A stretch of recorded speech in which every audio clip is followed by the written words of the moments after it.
She's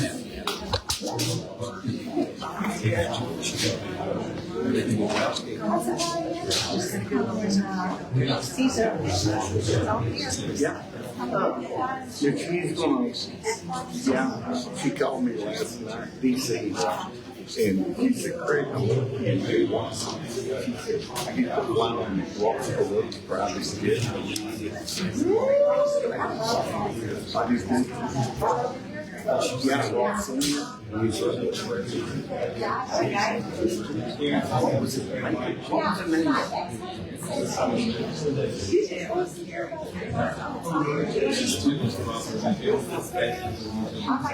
Hey, Tracy.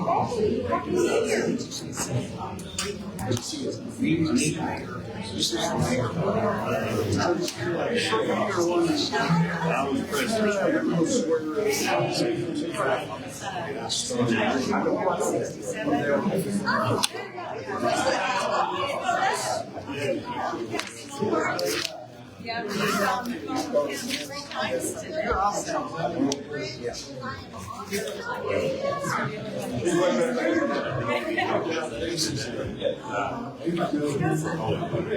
funny is that?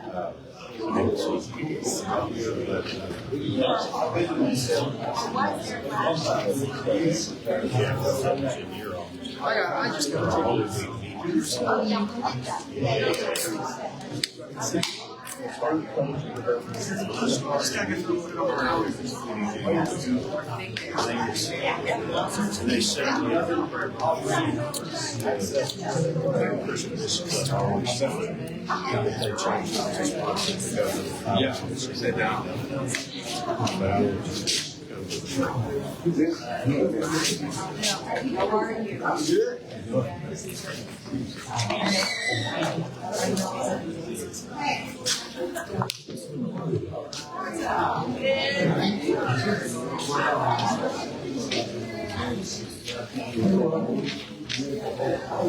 Now, Fernando, I got to ask what he's doing.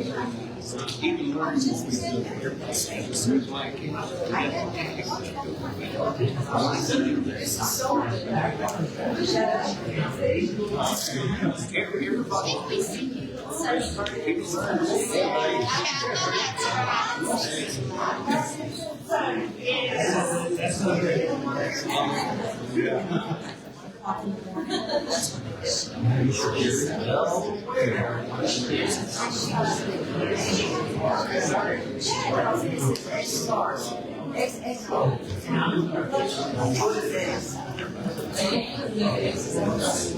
You're looking happy.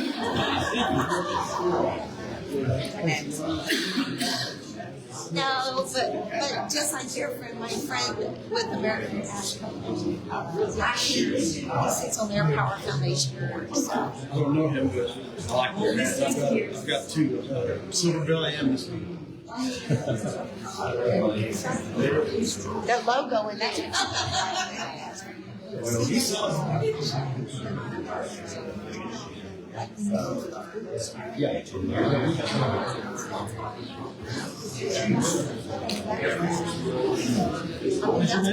Tracy Thomas. Let me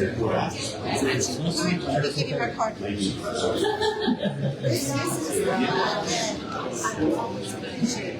Like, all right, I got you. He's a great guy. I wish I could spend more time with this.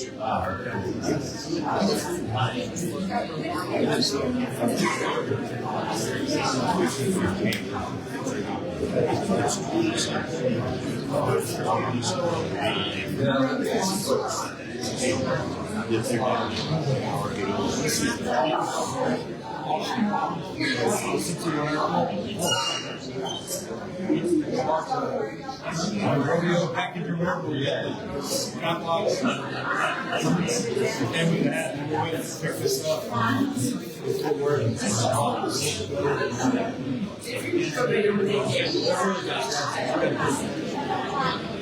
Y'all still do that.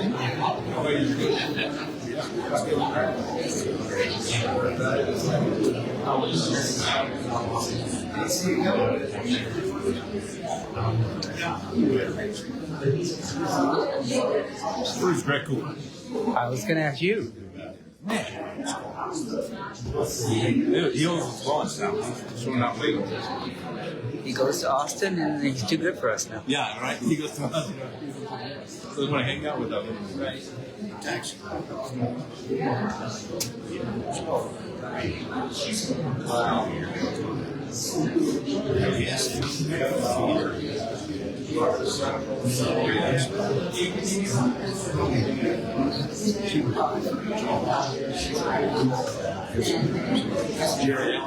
Ginger.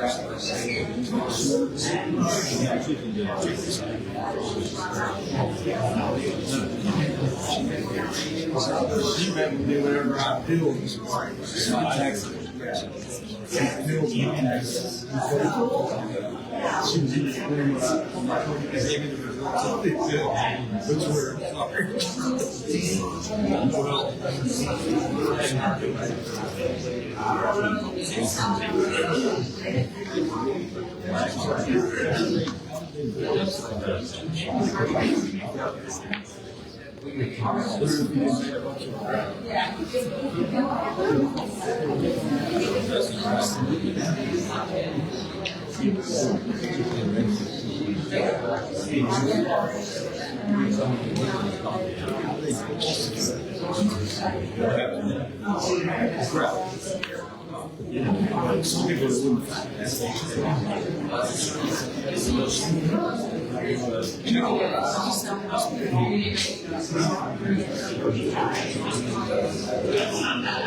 Before we call the meeting to order, we have to swear in the new director, recently elected. So with that, John, Brandon, Scott, and myself all have to be sworn in, right? Yes. And Amy will get to go by herself. If she's good with that. Okay. Y'all stand. Raise your right hand.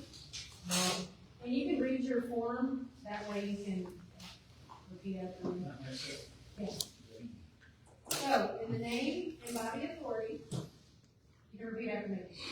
In the name and by the authority of the state of Texas, I state your name, do solemnly swear that I will faithfully execute the duties of the office of The state of Texas will preserve, protect, and defend the Constitution and laws of the United States of this state, so help me God. Perfect.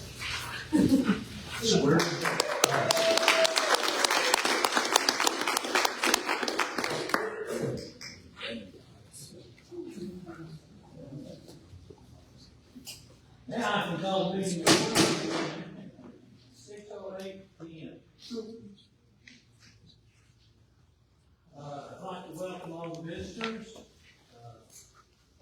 Glad to see everybody here. And first order would be an invocation. Mike, would you do the honors, please? Sure. Father, we're so grateful for one of the days you've given to us all around us, to remind us of your grace and your mercy. Thank you for those who serve and those who are here tonight. I just pray you'll be with us in a very special way, guide our decisions, give us wisdom in all things. We ask it in Jesus' name. Amen. Amen. And if you can rise and join us in pledging. I pledge allegiance to the flag of the United States of America and to the republic for which it stands, one nation, under God, indivisible, with liberty and justice for all. honor the Texas flag. I pledge allegiance to the United States, one state, under God, one and indivisible. Thank you.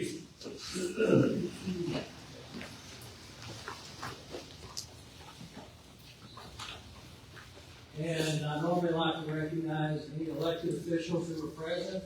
I see at least one. Hand up. Our NDA, still good. Mayor Goddard, Miss Lincoln.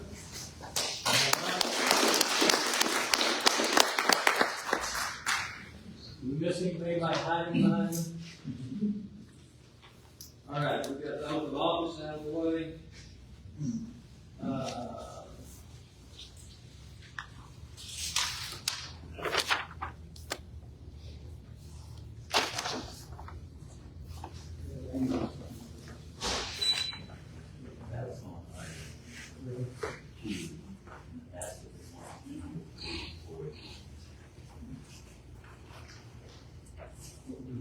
So we're gonna skip item 2 and item 3 until Amy shows up.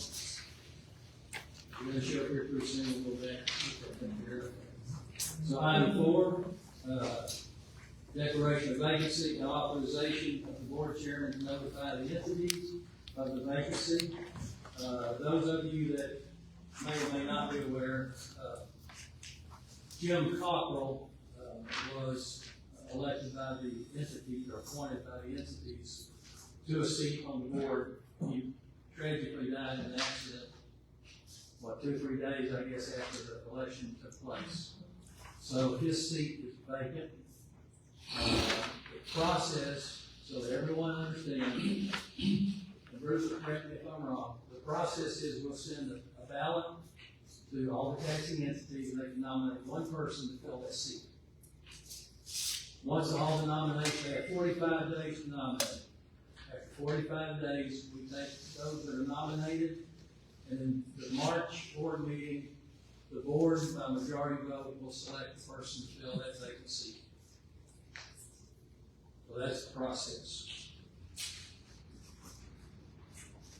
Any questions from the directors on that? Here's Miss Lindor. All right. Next order of business is to swear in Ms. JoCo. We've all been sworn in. You're the only one. You get to go by yourself. Sir. I'm sorry. Yeah.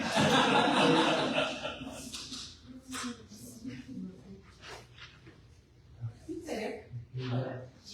Your form is in front of you. You want to read it? Read off of it. Raise your right hand. Yes. All right, so in the name and by the authority of the state of Texas, In the name and authority of the state of Texas, I state your name, I am Lynn, do solemnly swear do solemnly swear that I will faithfully execute that I will faithfully execute the duties of the office of the duties of the office of Director of Central Appraisal District Director of the Central Appraisal District of Johnson County of Johnson County, of the state of of Texas, the state of Texas, and will to the best of my ability and will to the best of my ability preserve, preserve, protect, protect, and defend the Constitution and laws and defend the Constitution and laws of the United States of the United States and of this state, and of the state, so help me God. so help me God.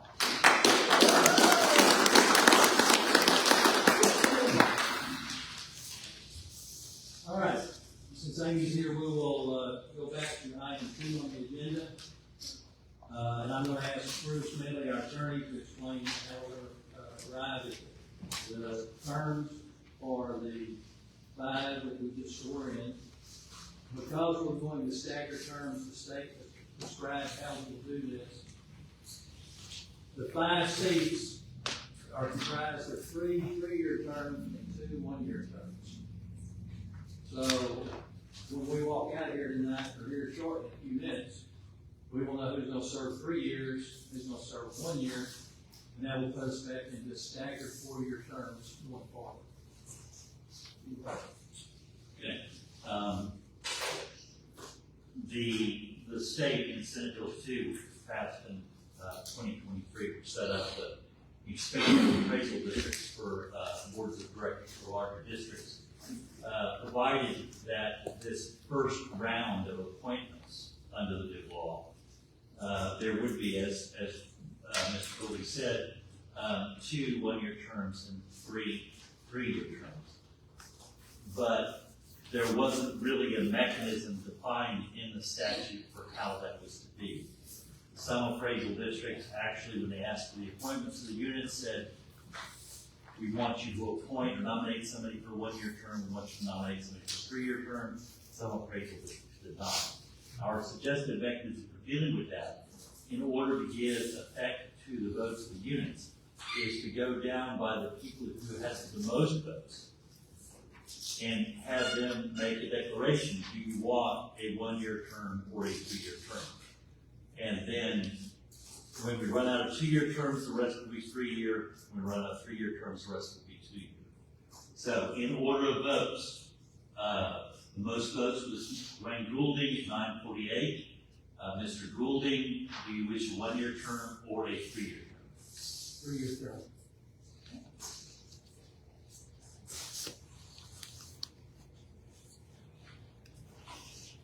Ms. Lingo at 847 votes. Do you wish a 1-year term or a 3-year term?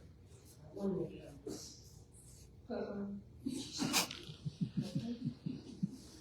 Mr. Potts, 768 votes. Do you wish a 1-year term or a 3-year term? 3-year term. Mr. Wood, do you wish a 1-year term or a 3-year term?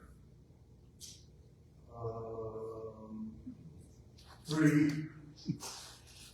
Okay, so the person who is going to be appointed by the board in March to fill the vacancy will be appointed to a 1-year term. They will serve out the remainder of this year. Yes. Okay. Thank you. So you need to vote on that. Probably should. Okay. Vote to accept those results. I guess you'd ask for a motion and second. Yeah, I move. Second. I move. All in favor of this? Accepted that? Any opposed? Point of order? Yes, please. So will these people have to come to the different taxing districts and then be voted in again? Would that be the process? So there would be another vote for these people? Or for Oh, no. Taxing entities can nominate, and the board will vote out of the nominees they submit. Okay, These people will serve until the end of their term as just decided. thank you.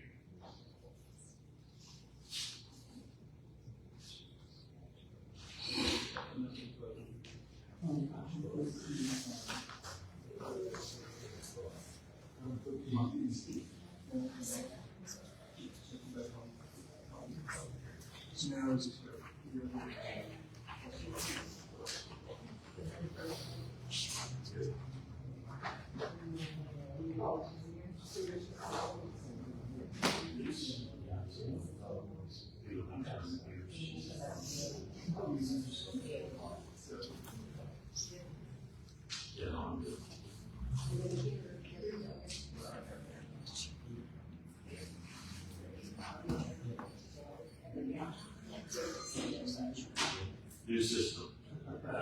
Yes, pardon us, we're dealing with a whole new piece of software we've never dealt with before.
Our next item on the agenda is to elect the officers for this year for the board of directors. So I'll open the floor for nominations for chairman. A second. A motion second. Any other nominations? Can I add something before we vote? I would appreciate as if you take a vote and you're the chairs, if there could be a couple of changes to how we're putting our agenda together and how we're conducting. Just one thing that I think would be really beneficial for us is if we had an agenda planning calendar or something like that. Like I pull up the agenda, and someone asked me, what's gonna be on the agenda? I had no idea, until I did it, I had no idea. So I was surprised, there's some ARP application. So having a calendar that's just a Word document, January, February, because we've got that, and everybody's appraisal plan for staff anticipates, right? This agenda planning calendar could have, the budget has to be adopted by September 15th. And then for us, if it's in our packet, we can talk about like, from a staff perspective, we'd love to see a draft budget in July, so that we've got plenty of time to take it over. So that would be one request that I would have, and the other would be if we could have a standing item on the agenda that's board member items. So that if, I know we've got subcommittee reports and our subcommittee are done, but sometimes we ask for things during the meeting and then a couple meetings go by and we haven't heard anything on it. That would give us an opportunity to check in on the status of it, if possible, just be a standing item. The board discussion. Yes, and if we've got nothing, we've got nothing. But if it needs to be more specific, Bruce, some agencies have, each board member gets to report on something they've done, none of us are doing that kind of stuff. I'm looking at it as more of an opportunity for us to ask about the status of things, or to ask that something be agendized for a future agenda. Obviously, it would require a motion and a vote, but it would give us an item on the agenda to ask for it.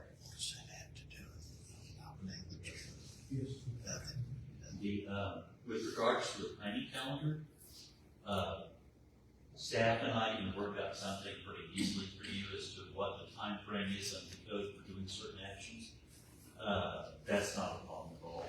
As a matter of fact, I think the comptroller will put something out like that we can plagiarize from. And we're taxpayers, we pay for it, we should be able to use it. like a living wording document, we add stuff. Yes, and we can put that on the agenda to discuss. Okay. The problem under the Open Meetings Act is that anything that reports are just fine. Anything that requires board action needs to be specifically listed on the agenda. Now, if you've asked for something, what typically school districts do, and in my experience, is that if you're concerned about a particular item which has been on the agenda before, board policies are usually that if you make a request to the chair that it be included on the agenda, it's included on the agenda. Okay. So if you see something and you haven't seen any action on it, you can ask the board to put that on the agenda, and then that line item will go on the agenda. When could that ask be made? No, you don't need to make a motion for something to put on the agenda. You just call Raymond and say, I want it on the agenda. Oh, I did that before. You didn't put it on the agenda. I asked you to put it on the agenda. I said, do I need to make a motion? You said, no, I'll just do it. Well, you didn't. So I remind. Yeah. I was thinking that. And you know, my comment about this, I would support Dwayne as chairman because I think he's done some really good things. But you've got to be more communicative with this board. I do not like the way you handle Jim Hudson's departure, and It's not the time or place to discuss that. I'm telling you. I understand what you're saying, you made that clear before. I heard what you said. I appreciate it, but this is not the time to discuss it. Okay. If you wanted, say, to set in place an agenda procedure for discussion and action at the next board meeting, that would be allowable. But that Meetings Act, it's fairly inflexible with regards to what can be talked about without advance notice to the public. I like that idea of an agenda procedure. I would move, I think it's a good idea, I move that we do. It's kind of, we're kind of shoehorning this subject into the role of the chairman discussion, but yeah, that's something that we can talk about in the next meeting. Do we have anyone else who's interested in being chairman? I still have a full-time job. I would say yes, but I've got a full-time job that I could, especially right now, without the supervisor. We have a motion and a second. We need to vote. All in favor? Aye. Opposed? Nay. Good. Motion carries. Next. Yes, Secretary. Next is, If you want to have a vice chair, you can have a vice chair, but the code doesn't require you to chair. all right, the next, We don't next have office.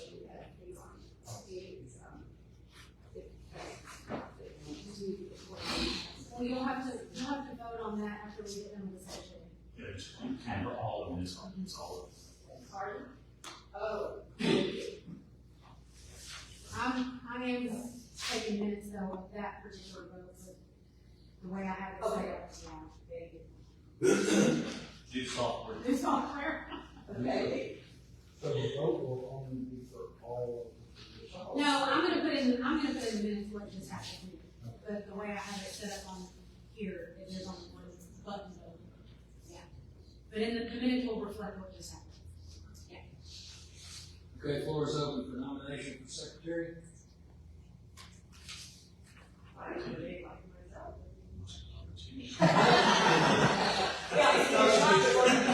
My second for motion.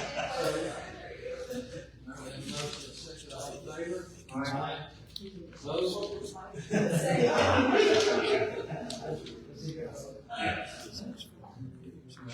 carries. Now we do vice chairman. Nomination to vice chairman. Everybody else? That's good. I second. Yes. We have a motion second. All in favor? Aye. Opposed? Carries. Now we know how to use this software code. Yeah.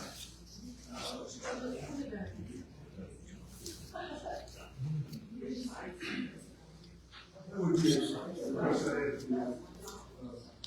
attorney system.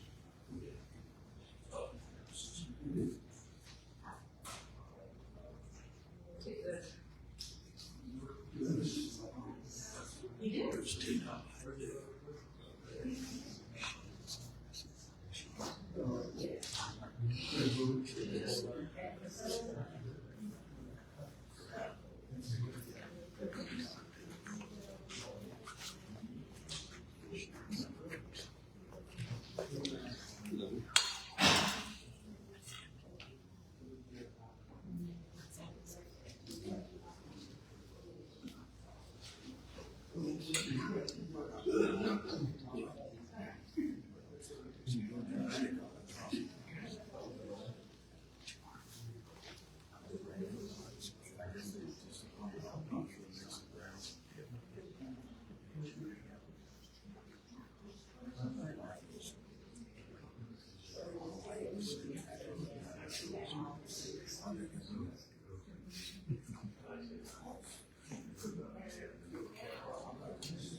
I need to email them about that, since we want some of the big size. Yeah. It's the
It's called about 5 hours.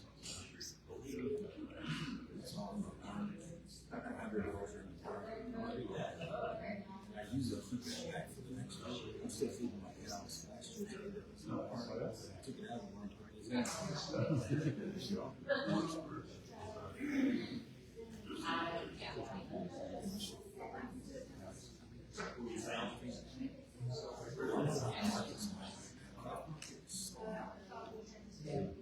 But I see you.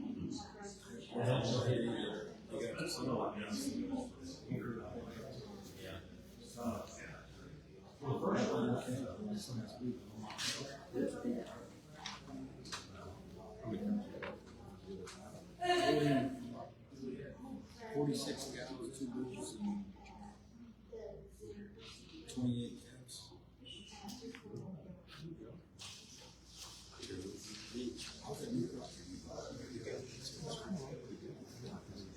I'm not even really excited about it.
Also feed drugs.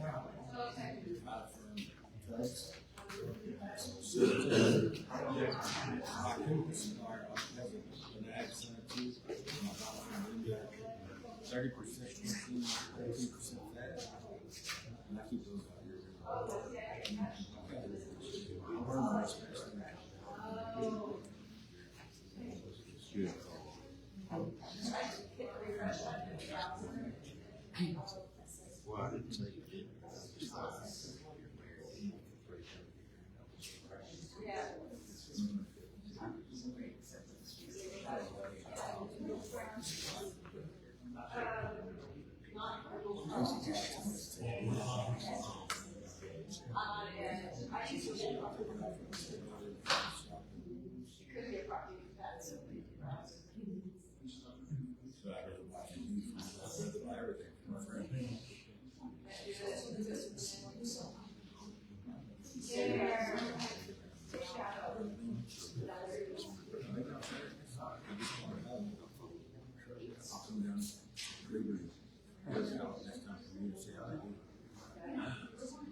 Next item on the agenda is to officially declare the vacancy and authorize the board chairman to notify the entities that they need to nominate or have opportunity to nominate someone to fill that seat.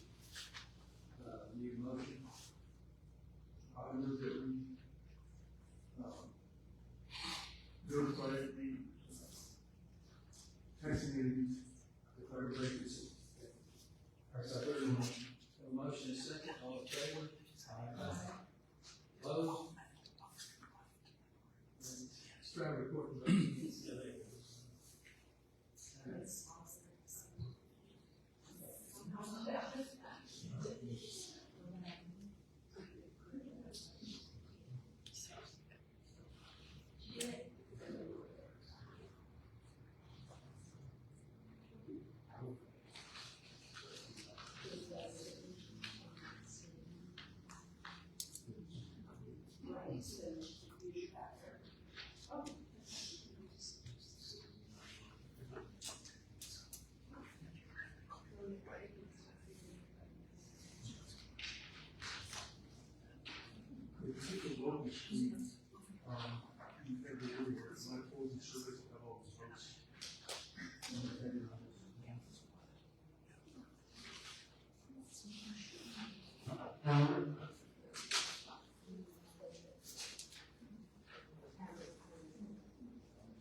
Next item on the agenda is discussion of board director responsibilities.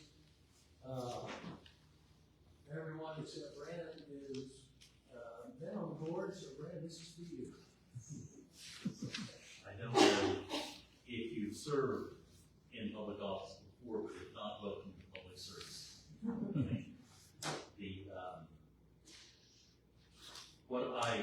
We have a presentation that we have done in the past, which is about 8 minutes in the interest of time saving, since we're going to have another member coming in March.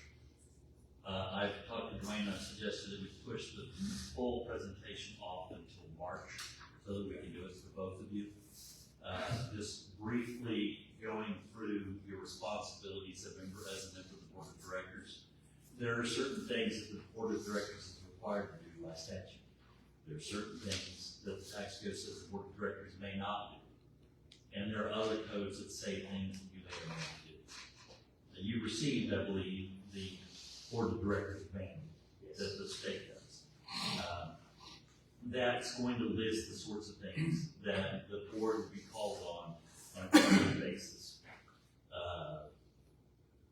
to act upon. One of which is on the agenda today, the selection of board depository. That's required to be done on a regular basis by the board. The main responsibility of the board of directors is to employ a chief appraiser. The appraisal district is an odd entity in that you have a board of directors of 9 people with 1 employee. Your employee is the chief appraiser. The chief appraiser, in accordance with the budget that you pass, will then employ people to help the chief appraiser. The tax code says that the chief appraiser can designate anyone in their office to do anything the chief appraiser is authorized to do. Most of the functions in the code with regards to what the appraisal district does, whether it be find, discover, list, and appraise property at market value, administer productivity appraisal, comply with the reappraisal plan, which is set by the appraisal board of directors,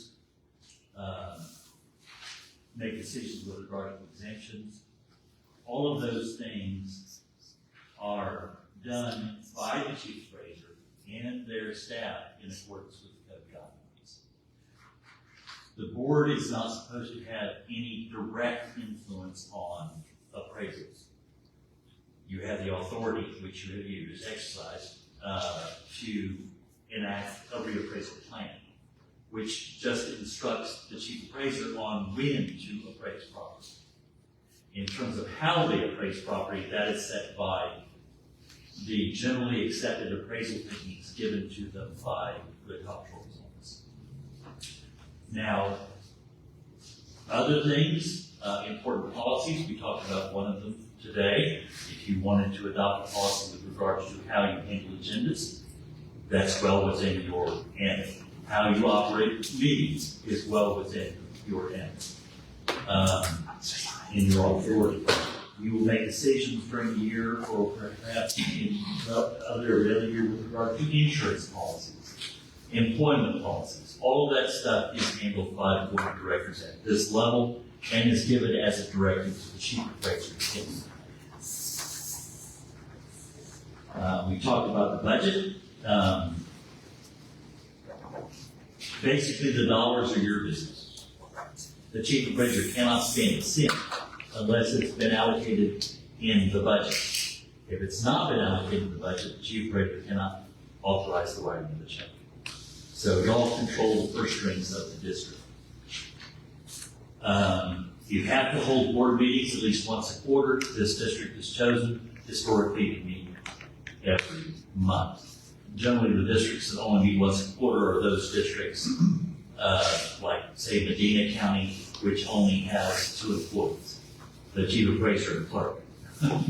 So they can get by with only meeting once a quarter. With a unit this size, it's pretty much necessary that you meet at least once a month. But if you miss a month, you're just fine, as long as you have met at least once a quarter. You will select a taxpayer liaison. It's down here. You've already done that in the last year. Now, because you are a larger district, as defined by Senate Bill 2, you are the ones who will have the authority to appoint the ARB members. And that's also on the agenda to discuss how that's going to be.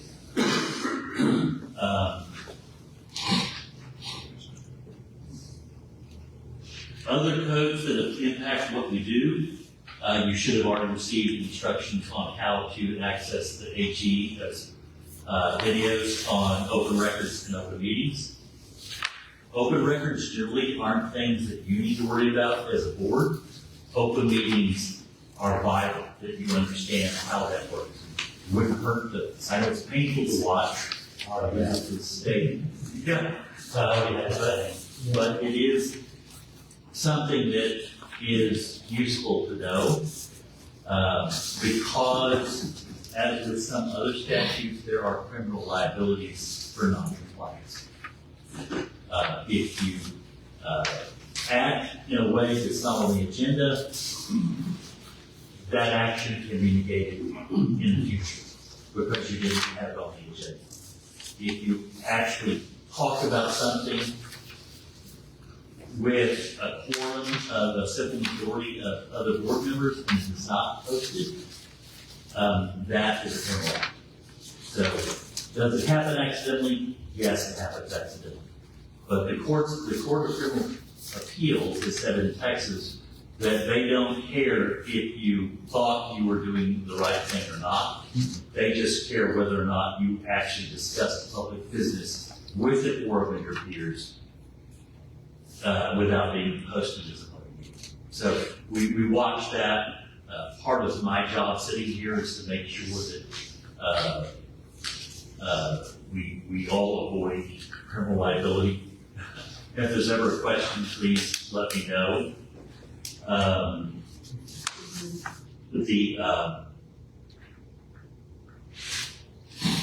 One other thing to talk about that is also something you need to be careful about in social media. When the code was put into place, Open Meetings Act was put into place in the 70s, we didn't have bulletin boards. We didn't have the internet that much. We did not have emails. We did not have Facebook. We did not have all of the different opportunities we have to discuss things as we used to.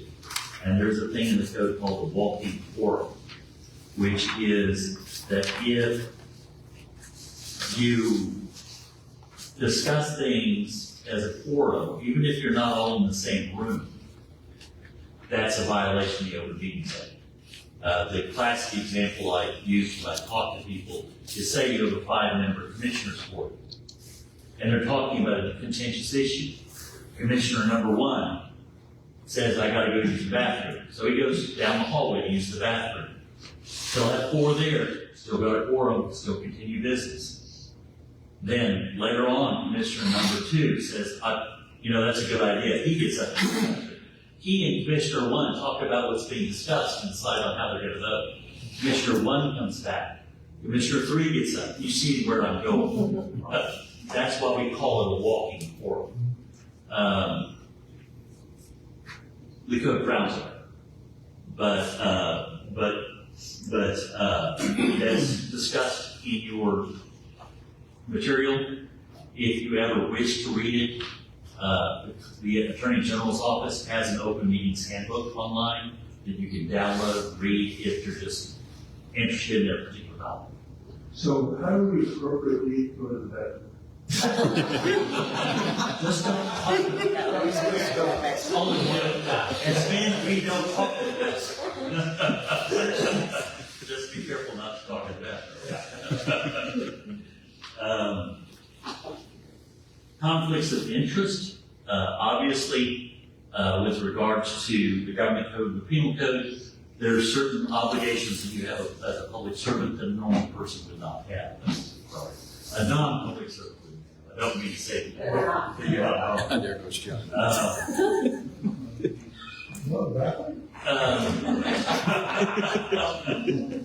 John.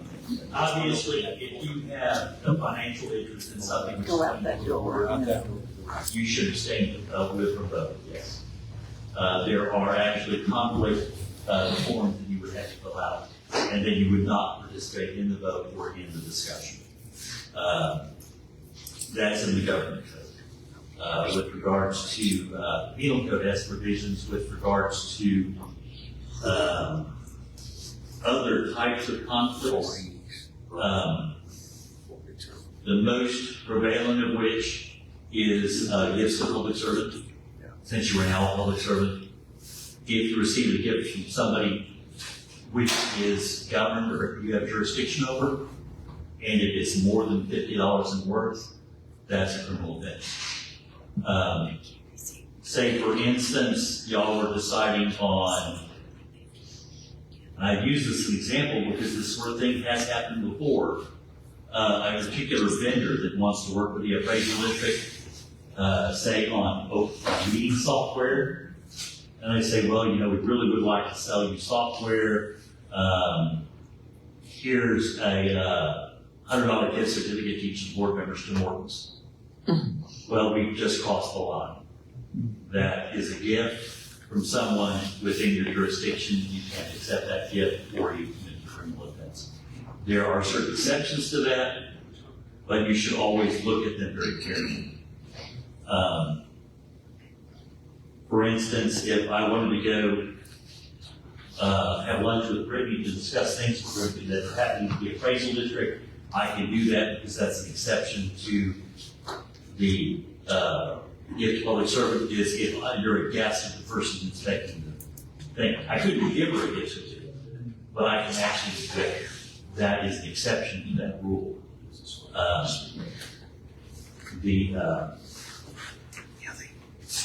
There are also problems we've talked about with regards to ex parte communications. The tax code is very specific that they don't want the taxing units to put undue pressure on you or on the chief appraiser. They don't want the board to put undue pressure on the chief appraiser. So there are limits to what you can talk about with regards to valuation issues with the entities or with the chief appraiser outside of public meeting, because the people have a right to know if you're going to be discussing evaluation issues with the chief appraiser. So that has to be discussed in the public meeting. So you may think, unless it's your own bag. So Larry, if you wanted to talk to the board about your own house or to the chief appraiser about your own house, you can do that. That's just fine. But if you wanted to talk about somebody else's house, that is not fine. Except in public meeting on the agenda for everybody to see. When we did the training before, we did not really talk that much about those ancillary liabilities. We have talked since then about ex parte communications, or at least there was an article this past that, as to that. But as you go through the materials, Brittany can find me no matter where I am. So please reach out to her, and I'm more than happy to answer any questions. She has my cell phone number. So, and some of you have my cell phone number. That's what it's there for. So, and do you have any questions? No questions so far. Okay, well, it'll get there. It'll get there. But I think that's really all I wanted to talk about today. Good, thank you. Our next item is the consent agenda. Consists of the minutes of the meetings for December, financial and PLO report. If anyone wants to pull an item off there for discussion, we can do that. Otherwise, we'll vote, single vote for all 4 items. I have a question about agenda item 4 on the 19th.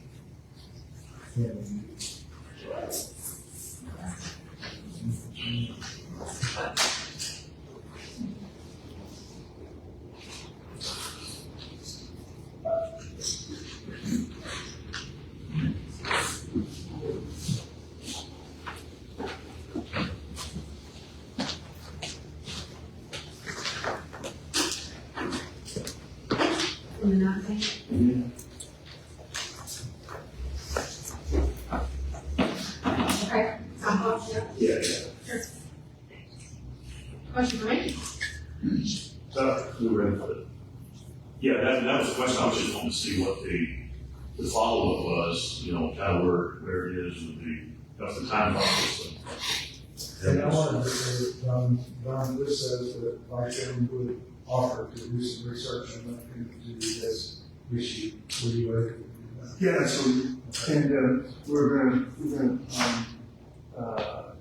I looked at the 4 top players, and she's giving me the one she's getting, I talked to them all about their FAB, features and benefits, and the cost.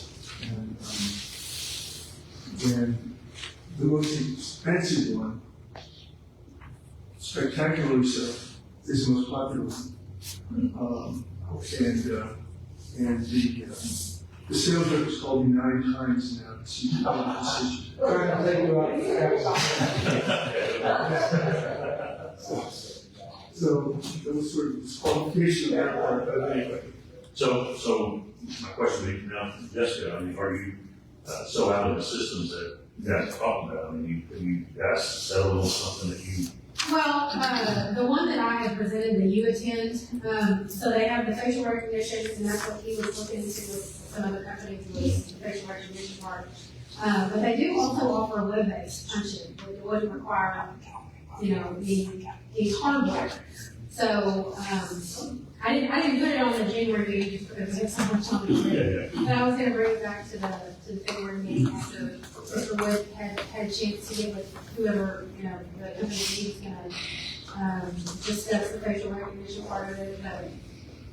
I mean, it's not an emergency, but I mean, yeah, it's something that I would like to bring back up in the February meeting. Okay, I just saw it. Yeah. Maybe a follow-up. Sure. We also discussed whether there might be concern by employees of CAD who have facial recognition. Because I know some people that are violently against that. Right.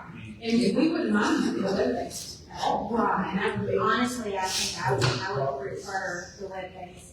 I did talk to my department, and they were all okay with it. Most of them are used to the face recognition on their cell phones. But, I mean, one said that she had a problem with it, but she was joking. So, You know, all the things. Just to be clear, this is just a discussion on this particular item. Yeah, it's not, it's a minutes, but. Yeah, Brittany, if you have an opportunity to talk to your employees about whether they're concerned about having facial recognition software. Are there other biometric methods like fingerprints? Yeah. Okay. Yeah.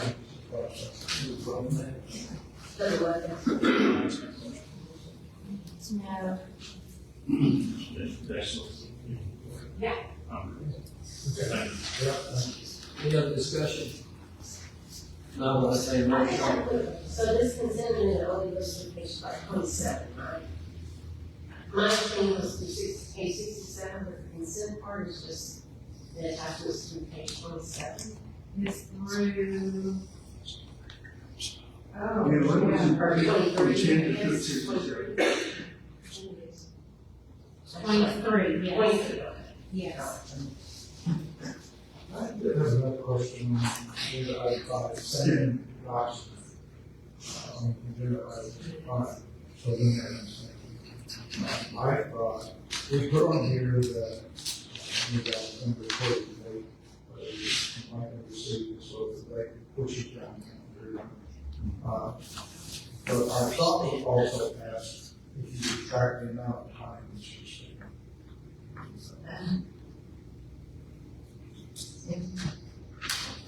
Okay, I would like for you to do that, so that's the minute. The ones that are completed on the same day, it's usually just a phone call or an email. Well, that's the kind of thing, I don't know if it's a day. Just so I'm clear, you'll be amending those minutes to reflect the board's request in the TLO. Well, at least put it in these minutes, Okay. that in the future. we- Sure. Because we don't have another report this time. Sure.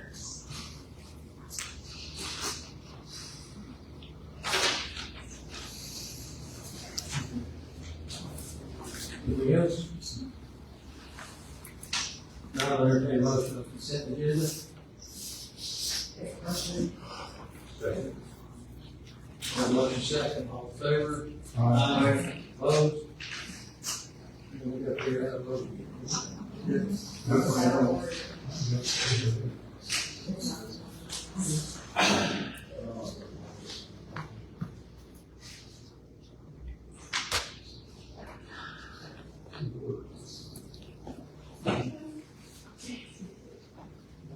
Nope.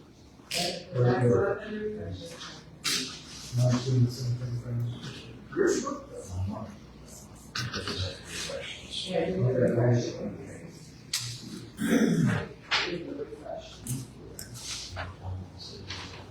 Yeah, I was thinking yeah.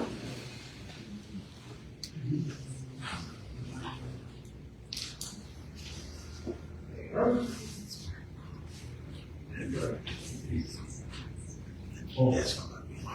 right, Right. Our next item is to talk about our meeting schedule for the year. Last meeting, we're going to set the schedule for the entire year instead of putting it on the website. Everybody knows when we're going to meet. We talked about we're going to stay with third Thursday, go to fourth Thursday.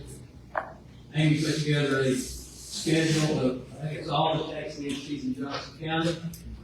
And you can see where the majority of the scheduled meetings are. Third Thursday, I can't read all that. We have some conflicts. Crowley, Joshua, Mansfield, King. Yeah. Fourth Thursday, the only conflict is Raleigh ISD.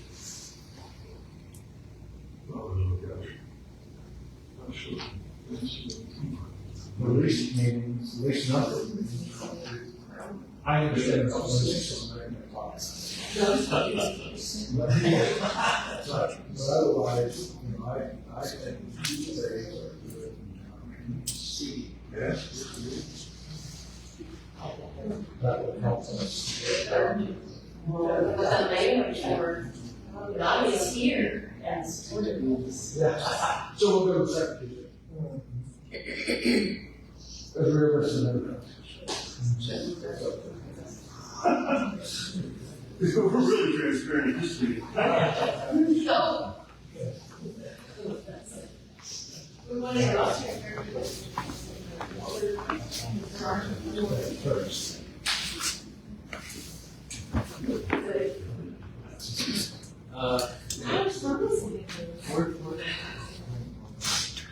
There's not.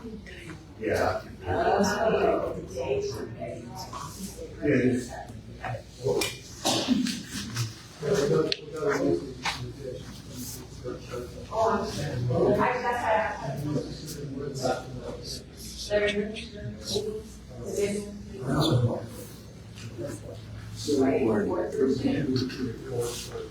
And the second, they're probably things together. Well, if it's on a monthly basis, we'll still be. Right. Yeah. So the second, they're it's probably.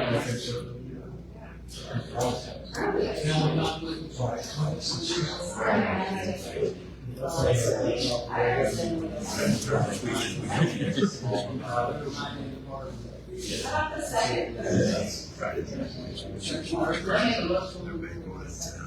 Well, this can be a vote because I'm gonna have to check with the conference center if they're. So we have to decide, I'll put it on the agenda to go. Vote for you to investigate whether we can put it on the, when you say second. Second Thursday. I will. Email the director. Yeah, okay. Yeah. If it is. Yeah. Because If second Thursday is available at the conference center, we want to go ahead and change it. Let me also point out that For next fabulous. conflicts in November, December. Yeah, it creates a problem for me in March and April, or business in March and April, Thursday, avoiding March. So I would be able to reschedule, and actually travel. So you'll check on that? Final determination next month. Yeah. If you would, email the directors and let them know what you found out. So there'll be no vote on that tonight. Well, I'm still in favor of moving the third Tuesday.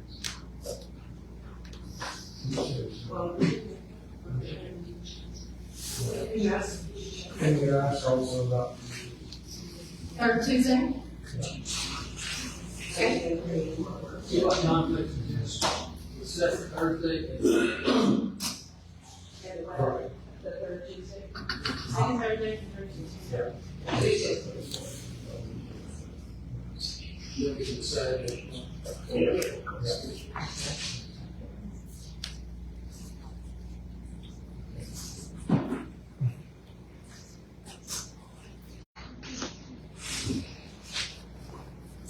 Next item is discuss subcommittees. We have,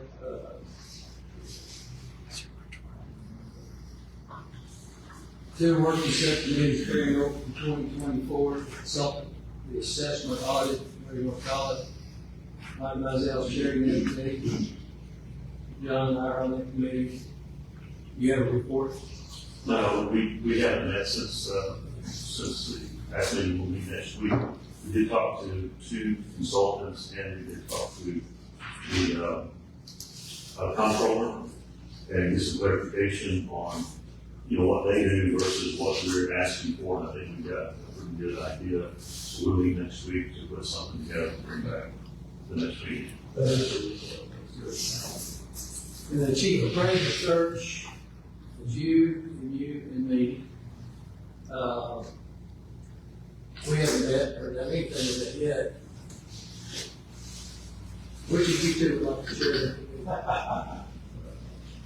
I'll say. Not pushing one way or the other. One of us has more expertise than the other two. I know, she has a lot. The field chair committee. I'll chair it. Yeah. Exactly. But I will say that I think it is critical to get the audit done, but before we get achieve rates. You see, part of the problem with the audit is narrowing down focus. They, the comptroller. So, Peter, I don't know if you remember you said that before. So anyway, that is not something they do. That is, I mean, they will do it if you meet the criteria, right? The district has to be falling apart to get that type of specialty audit. We did like this committee, the categories that they had on there to be a little more thorough in the auditing. So that's what we'll play off of, talking with two consultants that, because again, the district is rated extremely well with the MAPS. With the MAPS assessment or survey that the comptroller does every 2 years, right? Every 2 years. So they scored. I mean, there really isn't any issues in that area, but there's a couple of concerns that the board has expressed over the last year that has to be tailored, and that's kind of where we're at right now. So it's a little narrower than initially we thought about it. It was about this wide, but you start looking at, okay, the comptroller does this, and here's what they've already discovered, and this is what they see. I mean, a consultant was doing different. So now let's look at, here's a little narrower focus, and so, yeah, that's where we're at now. When you come to a comptroller, if they were to receive a request to go in, would they come do the audit themselves, or would they hire a company? Oh, and I didn't ask them that. I'm not sure they do, but the district would have to be like an evaluation. Yeah, they have to be like. I just wondered if they contacted about a consultant. Oh, I would imagine. Yeah, they'll use a consultant. Yeah. We want their names. I think that's two of them. We got all things in the bank. Yeah, I think we have two of them. Okay, I think two of those guys are. There's one's in Austin that I believe talking most. So, sorry. I think one of the, probably the hottest topic for me is we hear constant complaints about inconsistent appraisals. Yes. I don't hear any complaints about anything else, frankly. Right. So it might be cheaper and faster if we could narrow the focus to identify these inconsistencies and do a root cause analysis. Why do we have inconsistencies, or in fact, do we have inconsistencies? Is there an explanation? We'll get it done faster and cheaper if we focus like that. All right, we have to have a comprehensive review of whether the consultant believes that we are compliant with Texas law and use that. I think we've got. But that's what MAPS does, and that's what I'm saying. Yeah, that's what MAPS does, and the comptroller does it every 2 years. Well, so that's why I say when we were on agreement with that initially, but when you start looking at what the comptroller does statutorily, it would be redundant and a waste of money.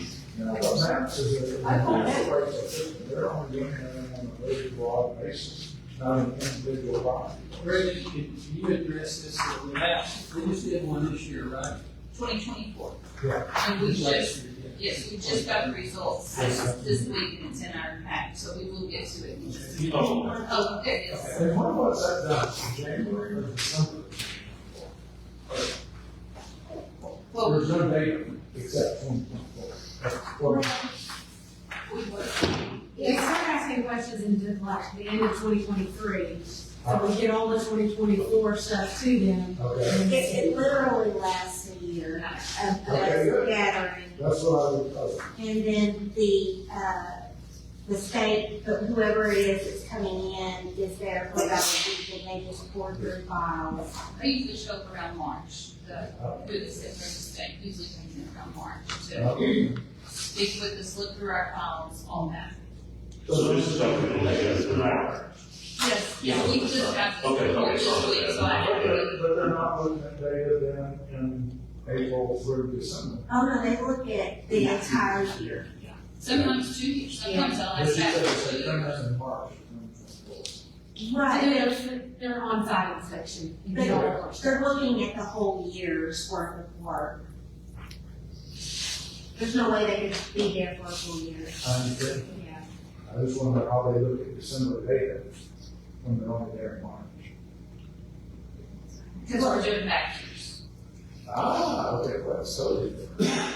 So then this is really a 2023, 24. And it's really like a fiscal year. This is 3 March. Okay, that makes sense. And in that process, are they looking at use step compliance and compliance with state law and all that? So do you have a, pay a consultant to do it, see what that would be repetitive? Yeah, they don't do some, sure. Maybe if y'all look through, if you have time, through the report, there on the left column, it kind of goes into detail of what they're actually looking for. We can, if you would like, send y'all a copy of the guidelines that they sent us this last time, so that you can see exactly what they're looking I for. would like to have that. Yeah, that'd be great. Yeah, some of this stuff there is, I won't do so little, I'm not exactly sure how it plays with what. Yeah, it's, it's just a background.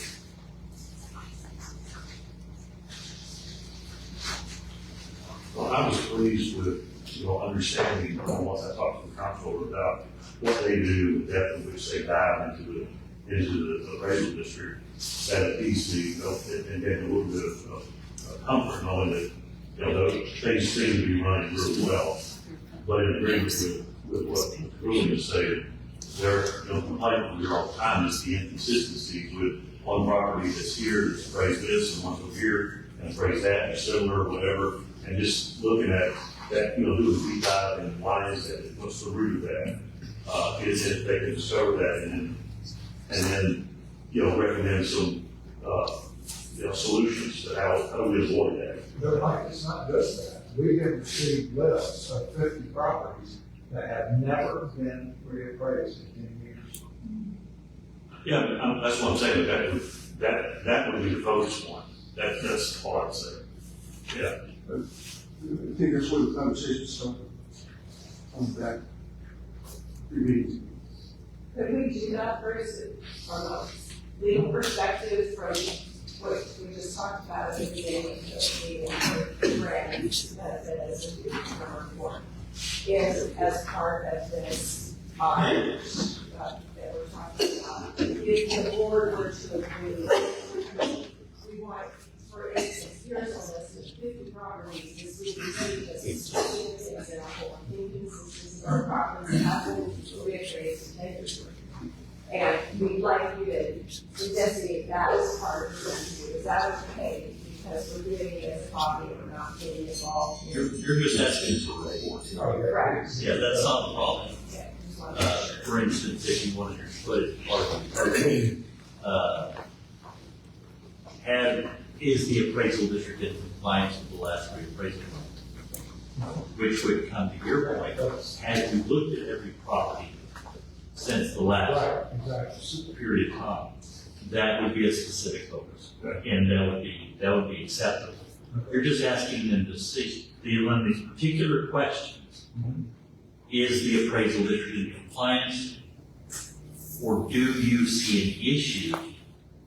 Obviously, the state doesn't see a problem with the procedures. Correct. Is there a problem with the way the data is coming out in the end?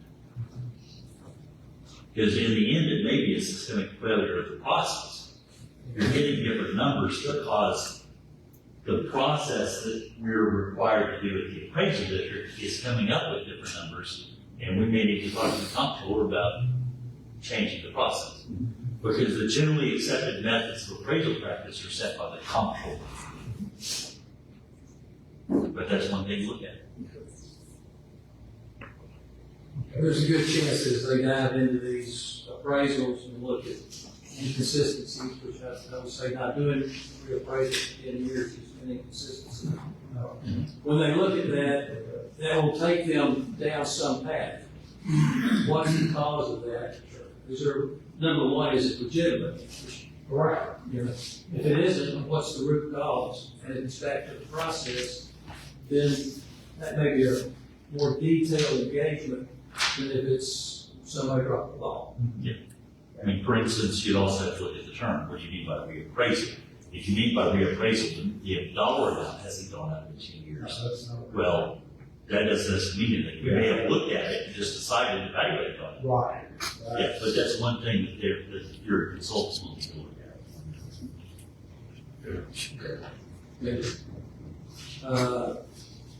We'll skip the banking committee because we've got other items on the agenda. Or you want to address the one?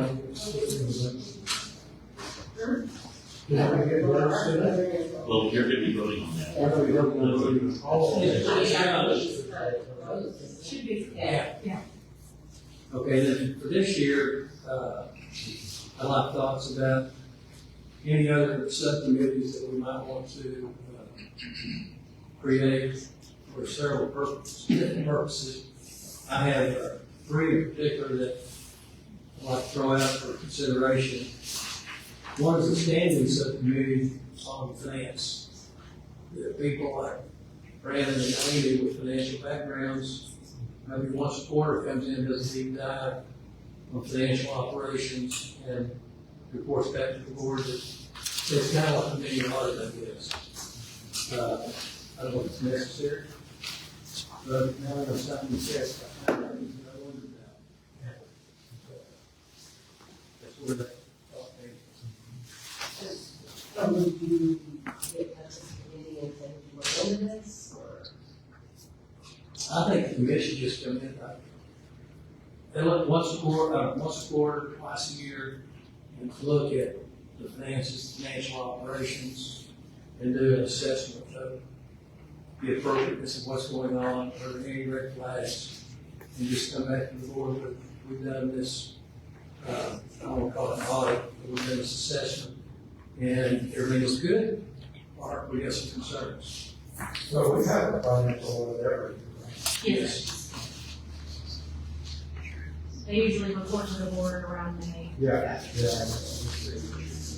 With this subcommittee also, we had talked about sort of the budget process last year, how it would be beneficial to have this subcommittee that would look at the draft budget that would be appraised before it ever got to this group. That's the questions.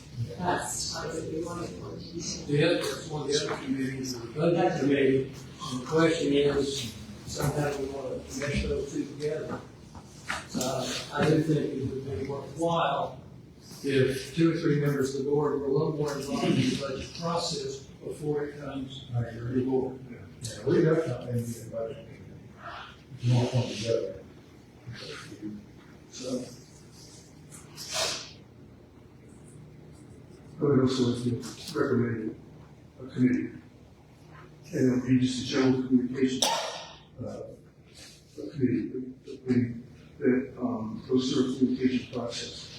And make sure that all information is disseminated appropriately.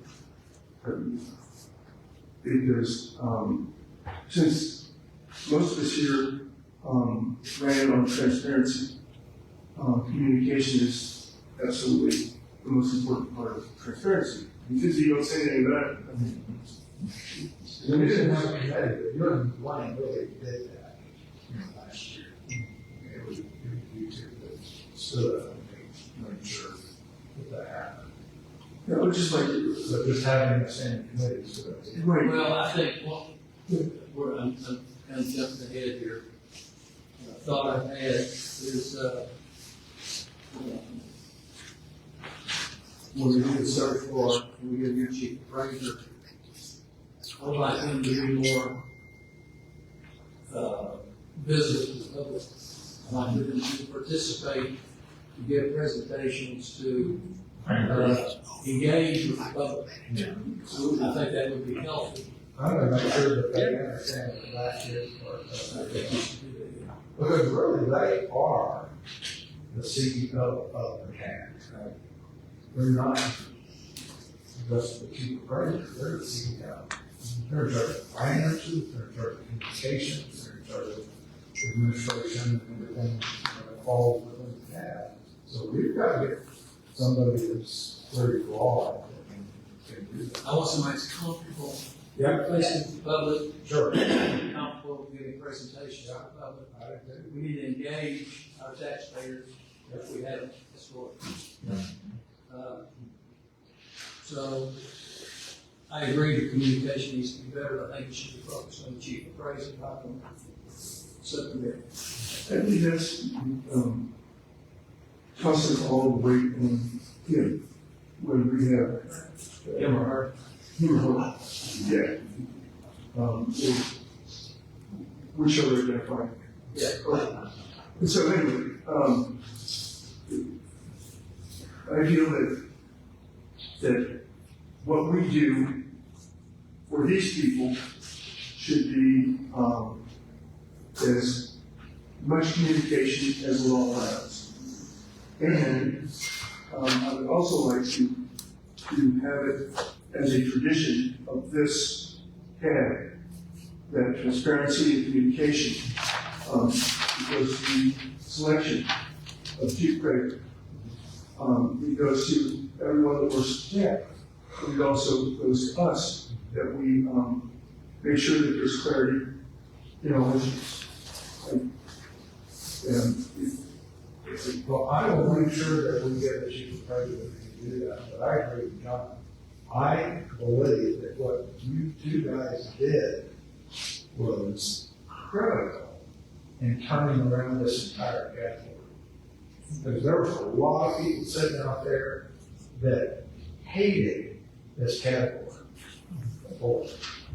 And you guys really did a great job, I think, of putting together a public communication, and again, making sure that there's transparency in everything that we're doing. And we've got to continue that. Yeah. I guess my question is, do we need a committee for that? Is that just an effort we can all contribute to? I would recommend. I really want to focus on the chief appraiser. I'm going to focus on chief appraiser. I would recommend that John chair a committee for the transparency and communication with the public. That's my recommendation. I'll make it a motion if we need to.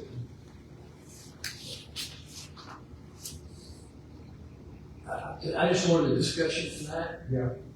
And the next meeting, we can flesh it out, ask everybody to think about, is there a subcommittee you want to contribute to? And then the February meeting, you say, I want to help with this, I want to help with that. So, on communications, yes, you got that.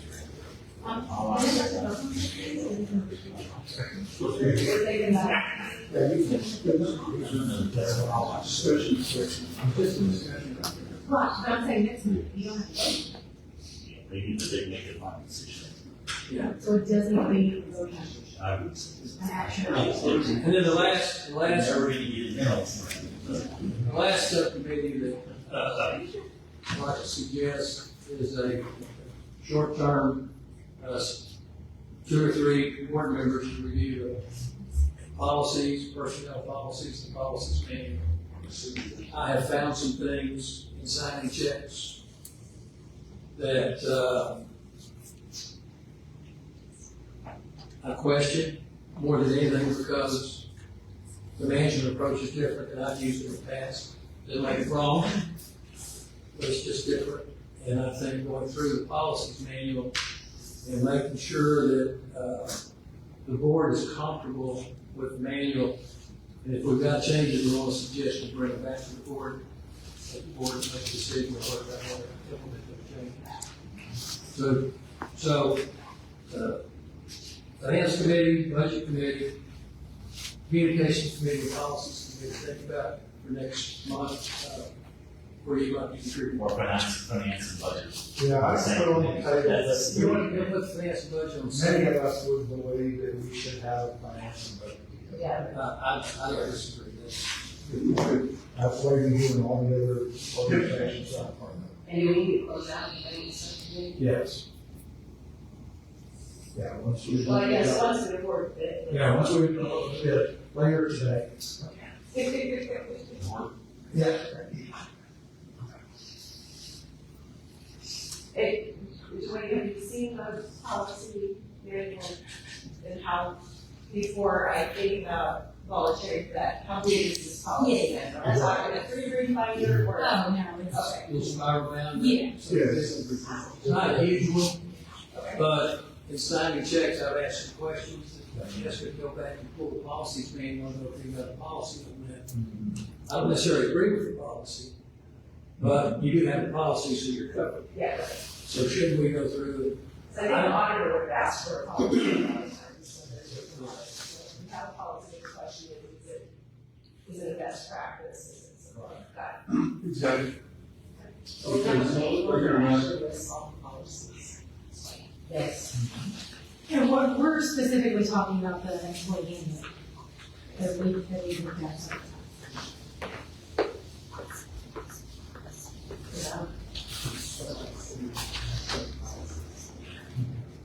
Yeah, I need to look back at what I had sent you at the beginning of the year and not send you those again and look at what we have that I can't see. What's left that you haven't seen? Yeah. Yeah. I have something specifically I'm a little heartburn over. I don't think we should cover tonight. And I'm gonna volunteer next month for a policy committee. This is a heads up. All right. You know, by the way, but Scott, we might be interested in getting on that policy committee because of what all you have to do with as tax assessor collector. In your own office policies. In your own and office. budget, that would- Right, so I think you bring very, very perspective to that. That could be very valuable. So next month, we'll ask the volunteers for each of the subcommittee to go forward. Okay. Next item, discuss possibly take action, how to proceed with ARB applications. We have 2 applications, right, Ginger? One is reapplying, has been on ARB, wants to stay. The other one would be you. We have a couple other openings. No candidates right now, correct? Still, I had a couple talk to me, but. Yeah. So, Well, you put 2 candidates. the 2 applications that she received are in our packet. Yeah, and we have 3 vacancies right now. At least 3. We have 5. We have 5. Because we have 2 that aren't interested in another term. So we have John Thompson and Jenna Deaver, who their term ended in 24. So their positions will be open. And who else did you John say? Thompson. Oh, John Thompson. Red. I don't see red. I'm literally. Advertise the vacancies. That was one of the reasons why we pushed this off to this meeting, is because we wanted some board discussion as to how you want to proceed with regard to advertising the positions and giving it. Is there a standing search committee method that is done in the past? He was always appointed by the judge. That used to be the district judge before you. You know what I recommended the last meeting, I want to emphasize again to this meeting. I want these people sitting right here to consider, a position on the ARB. And I want to make sure that these are some of the folks that we consider first. Because they have shown the interest. I look out there and I see the same faces over and over, and I really appreciate that. But I want you guys to really think about, whether this is something where you could contribute to the organization. Or someone you know. Yeah, or someone you know.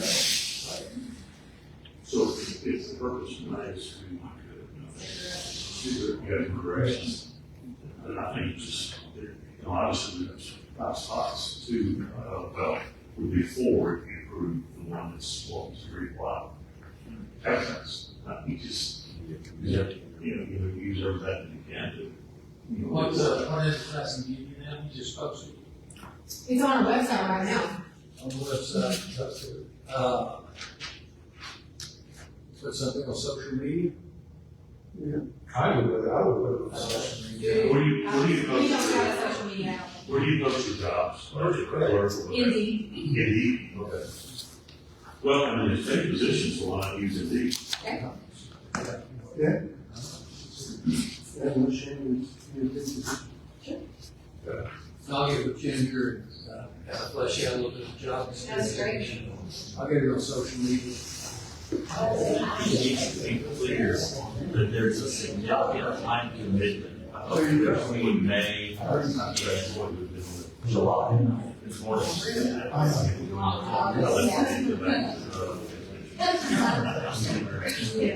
And then once we've got applicants, Ginger vetted them, my suggestion would be to ask each of them to come to a board meeting next month and let us meet them, speak with them, let them talk to us before we make a decision, up or down. I want to interview them in this room.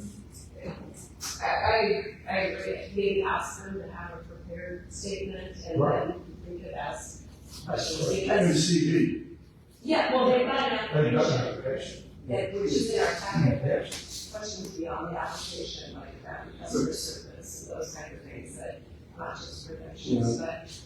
I was also thinking about other applicants who may come in. Yeah. Sure. And then it would be our opportunity to express to the candidates our expectations. Yeah. And if they go, wait a minute, I don't like that expectation, I want to opt out, I'd be okay with that. That's what I want. But I don't want somebody in the ARB, then we go, that's what, you're not doing what we want you to do. Right. That's our failure of communication. So we have to create an opportunity to communicate. I think having the two that applied so far come next month, we'll have kind of a workshop so we can interact with them, right? Put on the agenda. Put it on the agenda, and interact. And any other candidates that Ginger has that she's vetted between now and the February meeting, then we can include them in the process. Does anybody object to that? No, it's just discussion. I had a question for clarification. How do you vet them before? First of all, I need to be able to use the computer. I need to be able to sit. The mic is where it happens. And then I've got to be able to listen. Because there's more listening than there is talking. That's And I even already. not considered the statutory eligibility requirements. Correct. Yeah. Right. We know what those are. Thank you. We good? Have you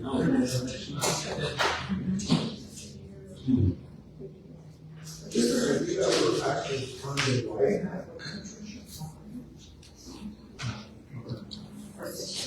No, because the last year, this was just. Yeah. This is first. Oh, yeah. All new. All new. Like, That's why I wanted discussion, because since I've never done it, we don't have to process the site or approach. I have my ideas, and I want to hear what you got ideas for, so.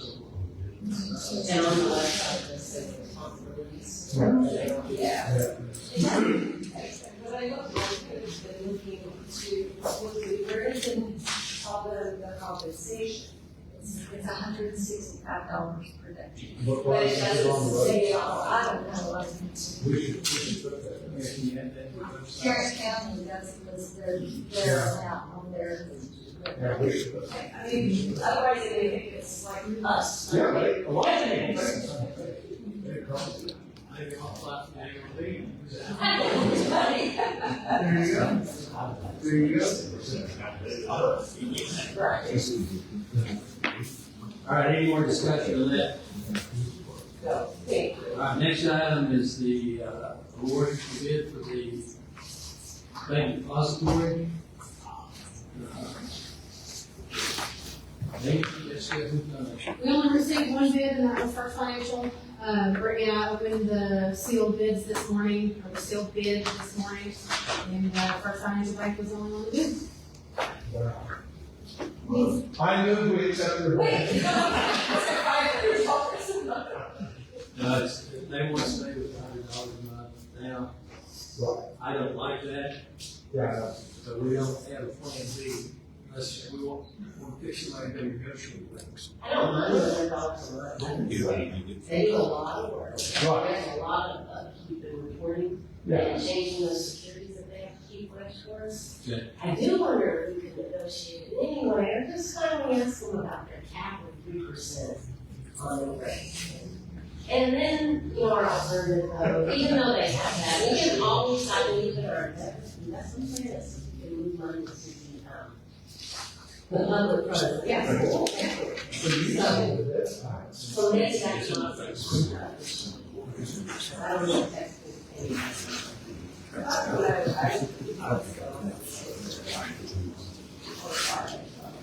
Yeah. We know I have a way. Pinnacle responded, it's in the package. Yeah, we'll try to. Yeah, it's just. I mean, it's probably close to a month. It's a lot of work, I'm sure. Yeah, it's not. It's a lot of Critical answer was, thank you for including us, we're not interested. You could, if you wish, accept a bid subject to negotiation. To be brought to the final contract to be brought to the board for approval. So, I can't make a motion. I'm just repeating what you said. Oh, I have a motion for me. For what? A motion that we. That we would accept this. Accept the bid for the financial subject to negotiation and contract to be brought for the board at a later date. Very well.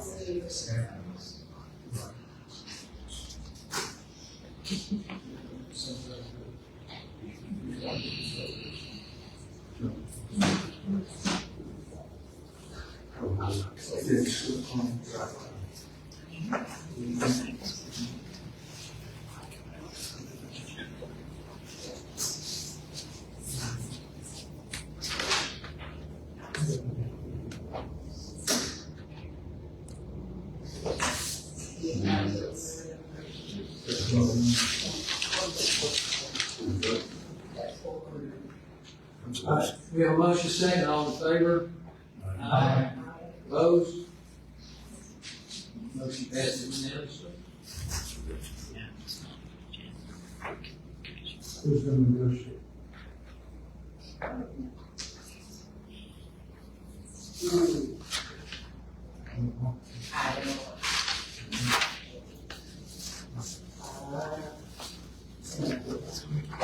It's racist.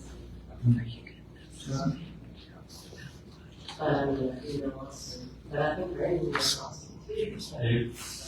Yeah.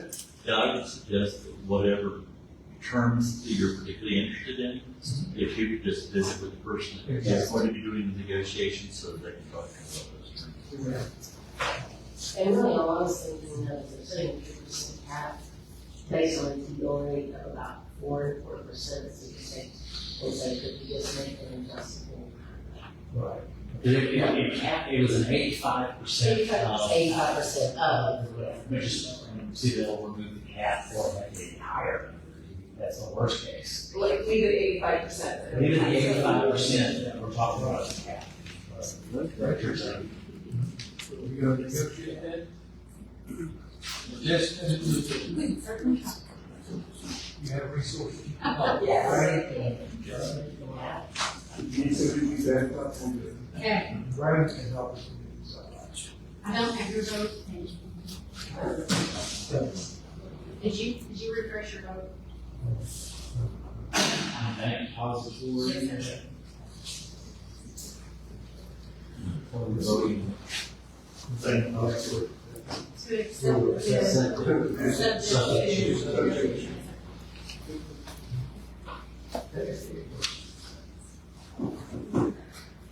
And I'd like to thank the audience for hanging in with us slowly. made our way through our new equipment and stuff. Our training session.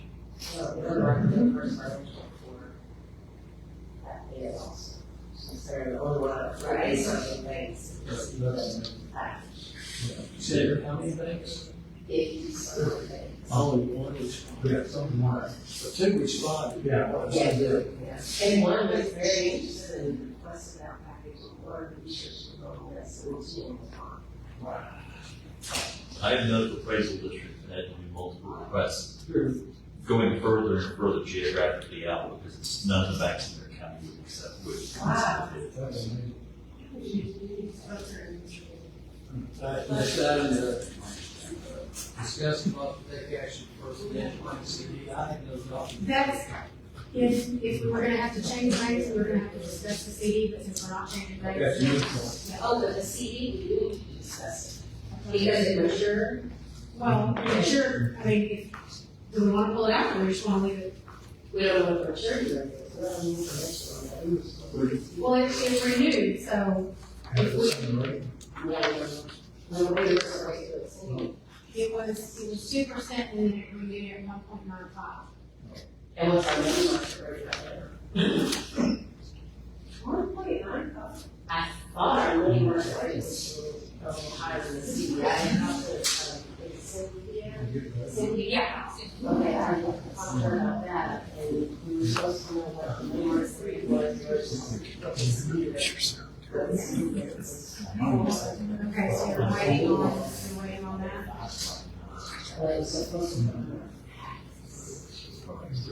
Okay. But now we're gonna, I mean, she was gonna talk financial and just extend that date to allow us to make that decision, but now we're gonna push it out way too far. It will come back up in April, so it's only a 4-month lease. But, do you want to talk to me about that? Well, I don't have any information though. We should have the rate and whatever. We should have, we need to know, would it have been better for us to like go into our town or see it else? Okay. Or go a longer term CD. Yeah. Okay. We can go on. So before, the month before it matures again, or renews again, we'll put it back on the agenda and. And chances are these dates are always for us to research that far out, we're going to be talking general services and giving authority. Because I don't know if we can feel something today, what interest rates are like, where you at, here's how much from now. Sure. But we can talk in general terms. Okay.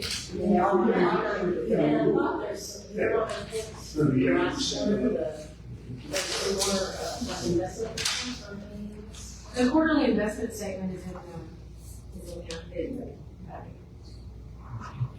We all take care of that, you've got recently. Yes, definitely. Our next item on the agenda is non-agenda public communications. And first gift card I had was Mr. Lonnie Holiday. I'm gonna pass. You get tired up, Lonnie? Well, in the essence of time, what I've got to say would be here at midnight, so. I'll save that for another day. Thank you, though. It's a learning curve for me. I should have prefaced this. You have 3 minutes on the clock to state what you want to state. There's no interaction with the board. You can't answer questions or make comments. Wow. Next speaker card is Peter Stinson.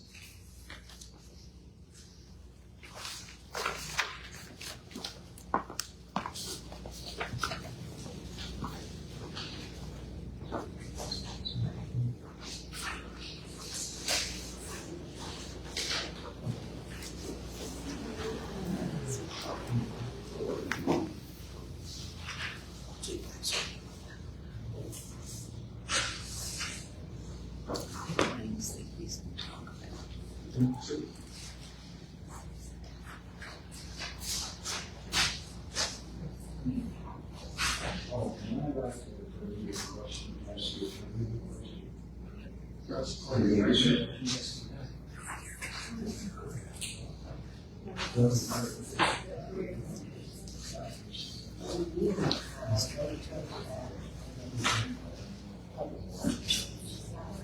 have to secure, they have to secure. Yeah, we don't do that. That's what, I guess that's what they earn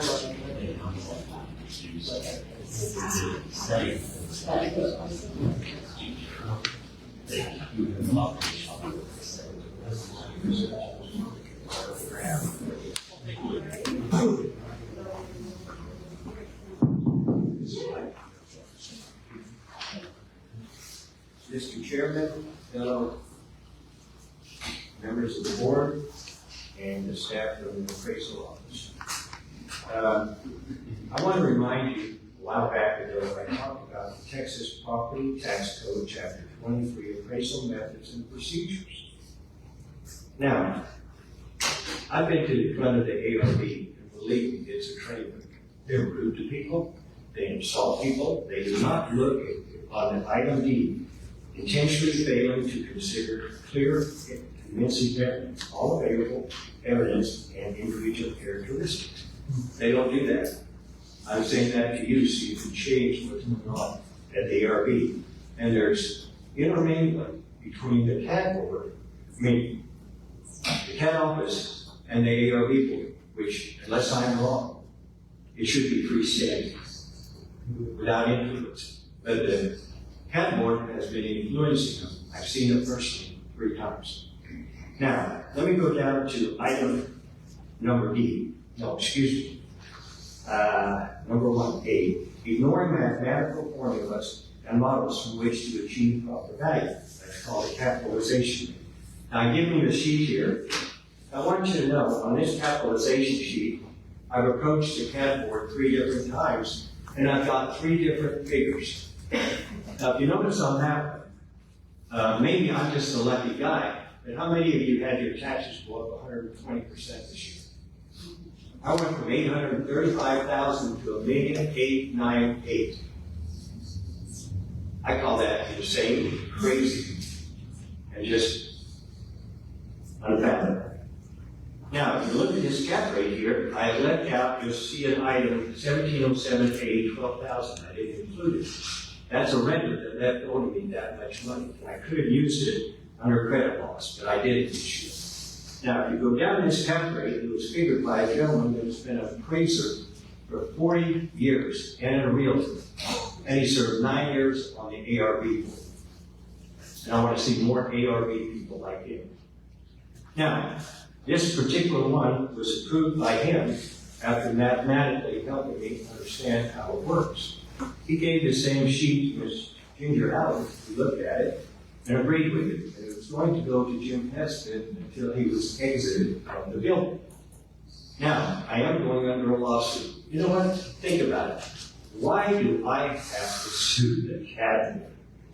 It's because it's messed up, and they don't evaluate it correctly. They're over-evaluating properties. And as you as a board, I hope you're ready to give a 15% deduction to every person that's being overtaxed by machines, 45 to 50,000. And if I may indulge for another minute, board, could I have just 1 more minute, please? Quickly, please.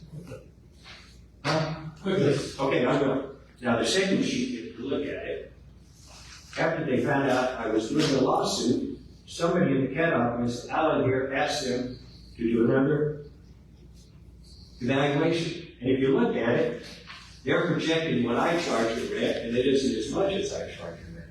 I charge $1.17 a square foot, which is cheaper right now. By the way, you need to know that 2 of the biggest apartment complexes in town have had to lower their rent by $100 a month to get renters.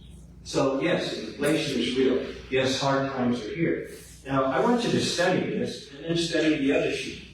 They gave me none of the deductions that are allowed by law.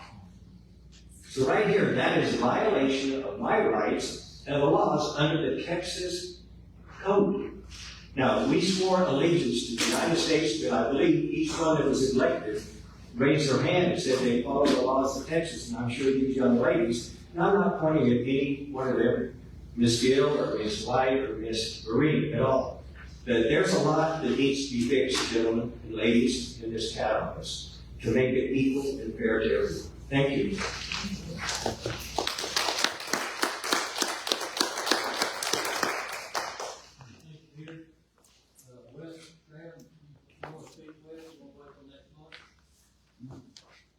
I'll just wait till next month, I'll give it wide, for the, All right, next item on the agenda, staff reports. I gave everybody the TLO, evaluation to take home and bring back. It's gonna be a voting item on the February meeting. So that's all I have. Last month, we asked each of you to complete an evaluation, bring it this month. If you've done that, if you would, pass it to me. I'm gonna suggest that we consolidate into one, so that you get your 8 or 9. And last month,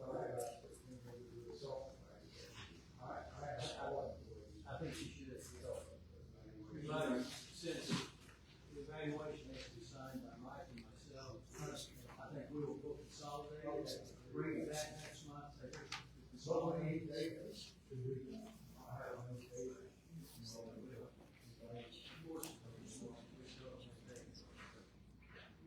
You're gonna find a number of things that we don't have data. Should I put my name on this, so someone has, it's like,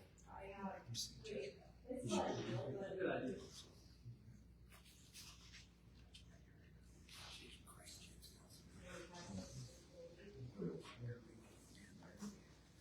well, you're going to chime in. So, when I take these collective comments, I don't know if you'll get, if you'll just list everything specified, and then we'll review that in closed session and come to agreement, or how do you envision putting together comments from how we approach the comments? Well, hopefully, comments, there's some commonality, so we might have 3 or 4 comments, same theme sort. We'll just construct comments that covers all. The next month, we'll go over the executive session, discuss evaluation. Here's what we came up with. If everybody's okay with it, then we'll get Ginger changing and remaking my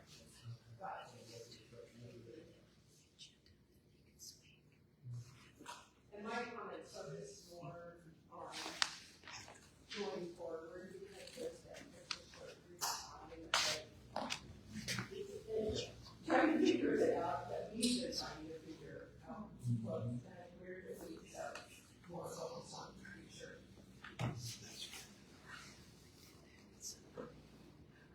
Mike's on the- Yeah.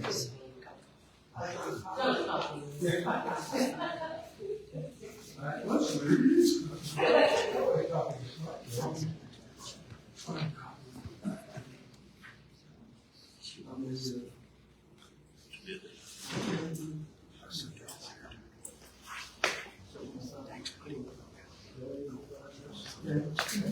Yeah, there was one meeting for us, probably in case you forgot to do it.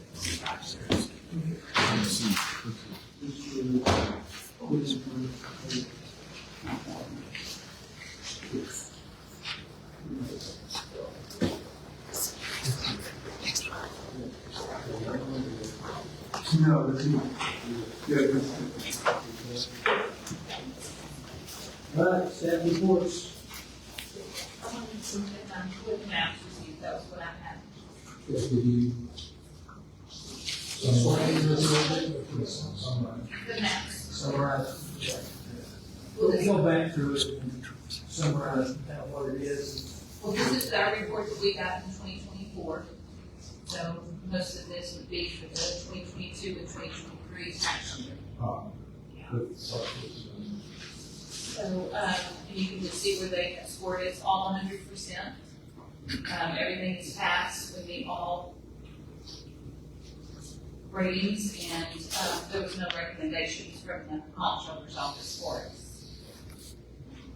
Which is the highest. Correct. Yeah. That's the highest you can receive, you know, just like an audit. Clean audit says no findings. Yep. The format of these typically is to fill out a certain number of questions which are pass-fail. If you fail any, you fail that. And then there are a number of questions which are graded, as you see on the sheet. And those are just numerical grades. But if you fail one category, you don't necessarily fail math, but they will make recommendations to the board, and the board implement those recommendations. Right? And these questions change every time we do this. Yes, I mean, so it's not like we know what's coming. We might see the same question, every few years or every few report, but yeah, we don't know what's gonna come each time.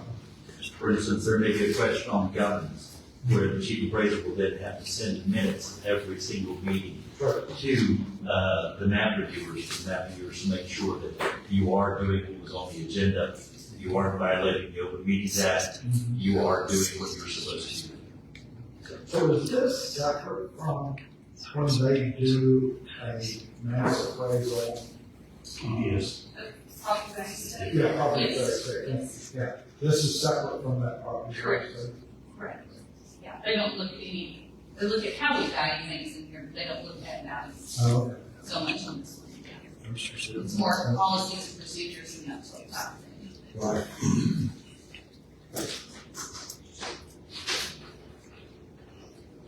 We should, well, I guess.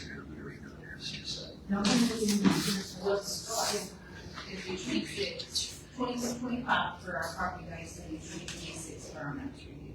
How many man hours we spend on this? Almost a full day, I mean, like, that's, we spend hours a day, yeah, I mean, preparing. And just to give you some confidence, the three of us, including Sharon, did this whole thing the past 2 years, or the past 2 times, the past 4 years, so just to give you guys some confidence, we did it last time, so you shouldn't have any more about it. Yeah. Cool. What year will property was? 2025. Well, It'll be for 2024. Values. They can go, they will go July, if we don't get an alternate test, they'll go July of 2024 to August 31st, 2025. When did they do this? They will start this year. What They month? they usually start asking for information usually around August or September. Yeah, but we won't know anything until January 31st of next year, if we pass or not. But they will review July of 24 through August 25. And see, we send our notices in March, so they get all those months that we don't have a chance. Okay, any other step reports? Any guys think? I don't wanna take up a lot of time. In the,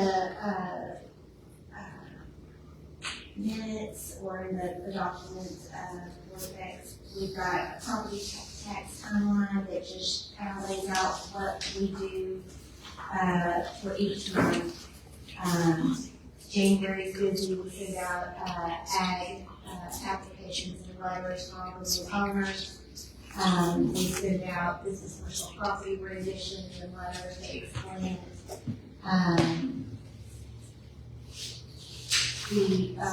what's another? So the taxpayer assistance part, Yes. shows that, the inquiries are down from the last 3 years. 2024 was down, yes, Yes. yes.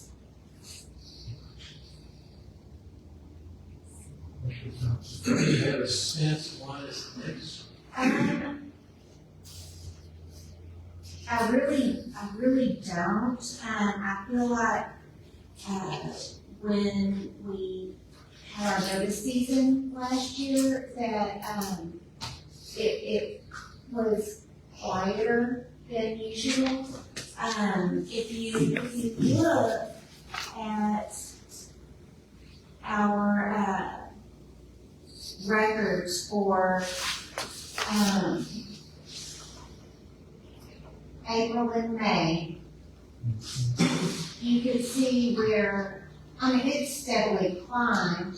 And sometimes it, you know, it goes back and forth. It just depends. But it did drop, you know, quite a bit from 23 to 24. Yeah, especially. Yeah, most people prefer to call or email.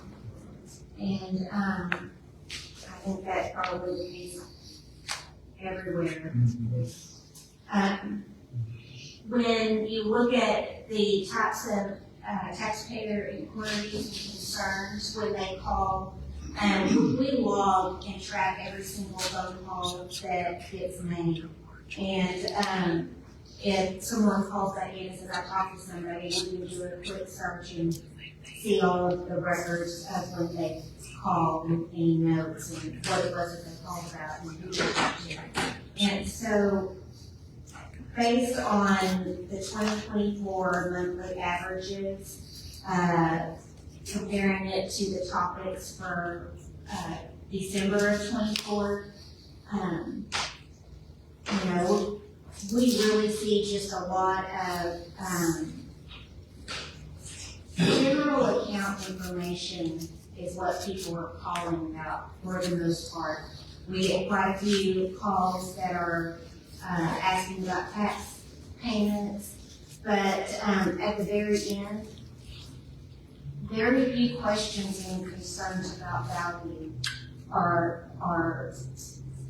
not the majority of what we. So the chart shows though the exemption questions. Correct. The highest number of occurrence. Exactly. All. Yes. A lot. Yes. Can you characterize that for us? So most people are interested in, you know, over 65, disabled veterans, regular homestead.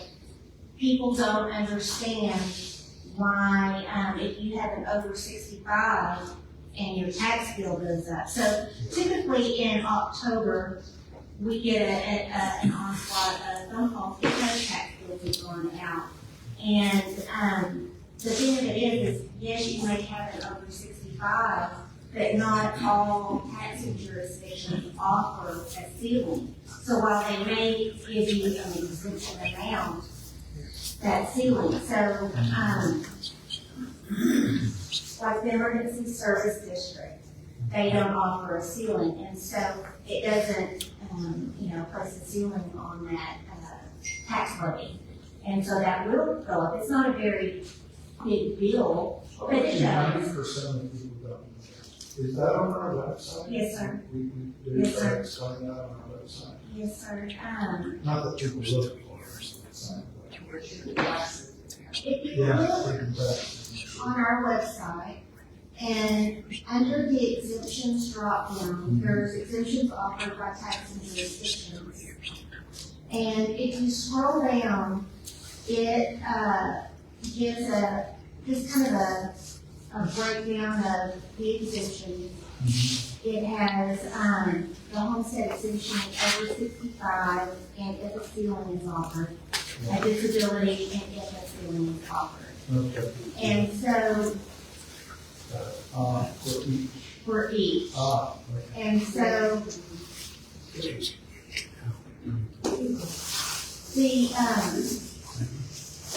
the amount, you know, varies. School districts are mandated to, you know, have a certain amount, but exemptions can really vary. And so there's a lot of questions that come with that. And so, yes, we spend a lot of time. Yeah. It is. And then, of course, you know, we've got, these three jurisdictions are brand new for 2024.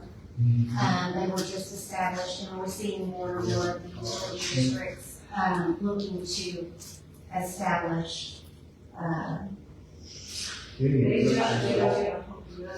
No. particularly out near, Chisholm Trail. Oh, There's a lot of development, and the district has to go to the voters, but the voters might only be two or three people. Right. Or one Yeah, person. we say. But in order to get a property tax authorized, and that's where what you're saying there is those three of those, you know, we received stuff from how many districts? It's countless. I mean, Yeah, but like, only three of which actually went to the voters Yeah. and permission of the property tax. Wow. all of them are just 1, 2, 3 accounts, except for one that has 300 plus. But for the most part, and it's just, yes, but we need water, Right. you know, and so, you know, the services, you know, don't, you know, just materialize, they're gonna be, funded. And so, we have, those, I actually have a slide, let me touch on the. Well, I'd just like to say that for one, John, where we see that most of the concerns and inquiries on exemptions and then general, that's where we really need to target our communication. That is cool. Yes, and make it, abundantly clear how to get to information. Yeah, sure. Right. Because really indexing, there's a lot of problems sometimes. People repetitively asking the same I question. guarantee you, the more people understand this, the less people will protest the taxes. I mean, if I understand it, I say, okay, well, that's the way it is, I don't protest my taxes. If I don't understand it, protest and do some stuff, figure it out. And I want to minimize, you know, those protests. Thank you. Would you have a board member that has a family, emergency? Oh.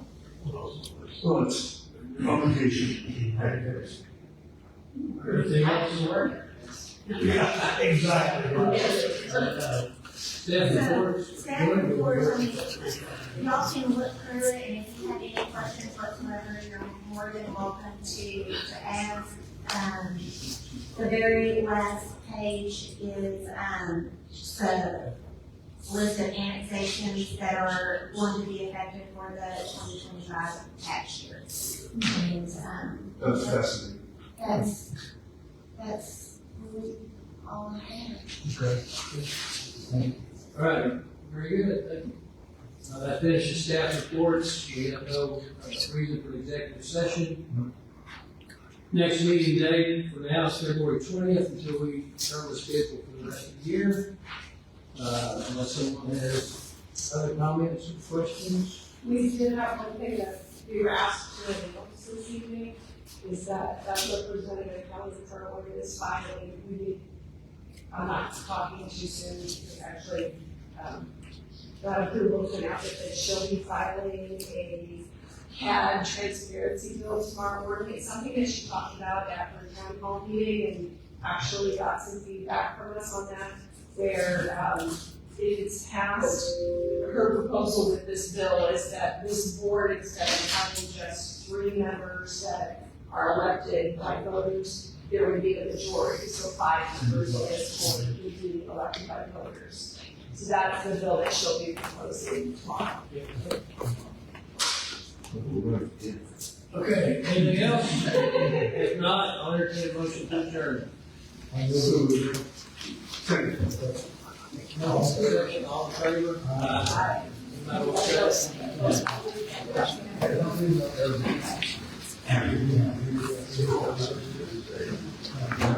Yes.